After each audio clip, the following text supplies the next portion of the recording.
Audio Jungle.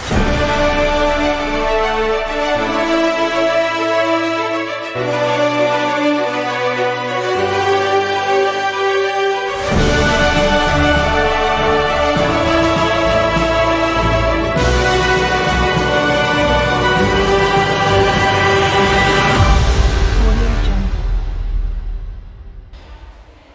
أعزائي المشاهدين متابعينا في كل مكان، أهلا وسهلا بكم، مرحبا بكم في لقاء متجدد اليوم وبنزول عدسة برنامجنا للحكاية بداية مع ياسر أبو شارة لتغطية هذا الحدث ومن قلب هذا الحدث ومن داخل قاعة التعليم المدني بالجزيرة، وفعالية جديدة من فعاليات مهرجان أوسكار إيجيبت السينمائي للفنان عادل عمار. ابقوا معنا مع أجمل وأحلى اللقاءات، معكم ياسر أبو شارة.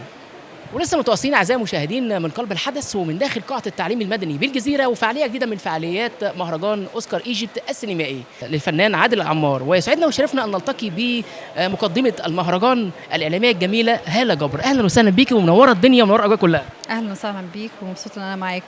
اهلا. احنا كمان مبسوطين ان نعمل معاكي لقاء مميز ومثمر. احكي لنا بقى النهارده على الفعاليه كانت عامله ايه والمهرجان كان شكله ازاي؟ والله يا رب تكون عجبتكم وعجبت المكرمين وعجبت الحضور، وانا دايما ببقى سعيده جدا ان اكون مع الفنان عادل عمار، لان بصراحه بتبقى المهرجان بتاعه الناس الجميله جدا.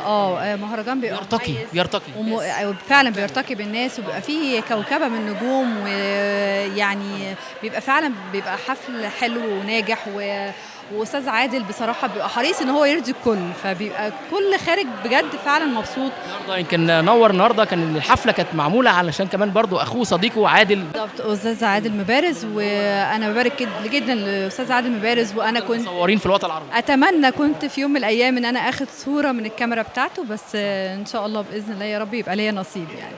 فالف مبروك للاستاذ عادل مبارز، والف مبروك نجاح المهرجان استاذ عادل عمار، وانا سعيده جدا طبعا باشتراكي معاه دايما، ويا رب كنت ضيفه خفيفه النهارده عليكم. ايه الجديد بقى جاي ان شاء الله ليكي؟ والله اهو لسه مفيش حاجه لسه جديده قوي، بس انا كاتبه اكتر من انا اعلاميه، يعني انا بكتب اكتر خواطر بس شكلك اعلاميه. اكيد الناس قالت لك. هو شكلي اعلاميه ممكن. انا امثل بقى. تمثلي صح، يبقى اعلام وتمثيل وكتابه. بالظبط كده. كتابه سيناريو وافلام وكده. انت حاجات انا بكتب مقالات وخواطر صحفيه. يعني مش صحفيه برضو، يعني خلي انا مقال باسمك. بالظبط. بس فالحمد لله قبل ما نختم اللقاء طبعا كلمه صغيره، طبعا الفنان القدير عادل عمار والمصور المحترف طبعا حسن الصاوي اللي ورا الكواليس. بص بيشاور لي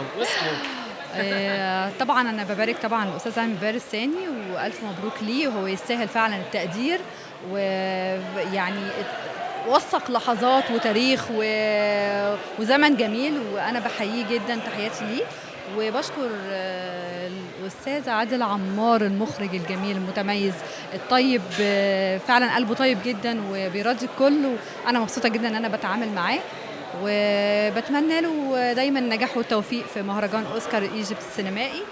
وبشكر جدا الفنان والمصور الفوتوغرافي حسن الصاوي، بجد صوره بتبقى تحفه قمر، بجد انا بحبها جدا. هو بيعزك جدا، ده حبيب مليين. ايوه عمال يعمل لك باي باي.